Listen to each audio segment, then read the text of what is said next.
Експертската јавност со реакции, откако вчера од СЈО потврдија дека нови 37 лица биле вработени во септември годинава. Негодуваат околу како што велат партиските и вработувањата на принцип на непотизам во обвинителството.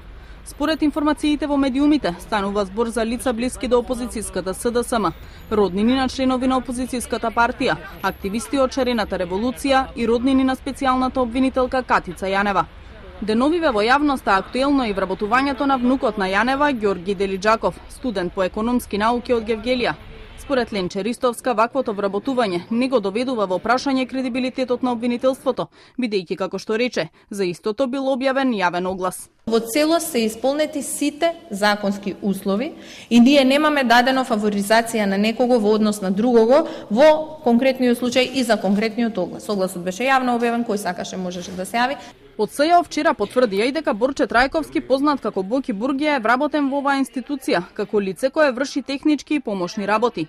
Ристовска посочи дека Трајковски бил единствениот кој аплицирал за работното место на кое е вработен. За неговата работна позиција поднесена е една пријава, и тоа беше пријавата што господинот ја поднесе, за кој што прашувавте, и со оглед дека согласно законот ги достави сите документи кои што согласно законот треба да се достават и ги исполнуваше условите од огласот, нормално тоа едно лице е примено.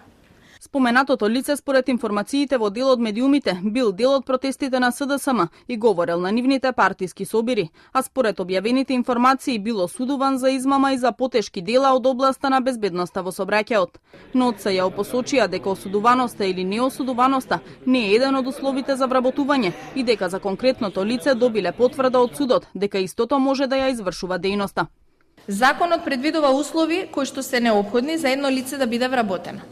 Осудуваноста или неосудуваноста не е една од тие услови, туку дали постои забрана тоа лице да врши одредена професија, дејност или должност, зашто ние добивме од судот потврда дека таква забрана тоа лице не поседува. Друго е, пошто верувам дека не сте правник, е што постои институт во кривичното право кој што се нарекува рехабилитација и за секое лице кое што осудено ја издржало казната, после известно време настапува рехабилитација, односно престануваат правните последици од осудата. Дел од експертите негодуваат поради ваквите вработувања во СЈО. Професорката Билјана Ванковска реагираше преку социјалните мрежи. Таа во својот статус на Facebook напиша: "За пресконференцијата на СЈО може да се кажат многу нешта, но овде ќе си дозволам најнапред еден сосема личен коментар. Дознав дека оној Боки Бургија, откако во колумната ме опиша како Бети Буп, добил работа од онаа која не личи на Бети Буп. Шега на страна, сакав да верувам дека е ова афера на куририте и така ќе ми беше полесно да верувам во непристрасноста на СЈО." Според професорката Тања Каракамишева Јовановска, специјалната јавна обвинителка продолжува да го партизира СЈО и со народни пари плаќа куп шарени активисти, медиумски мегафони и опозицијски експерти.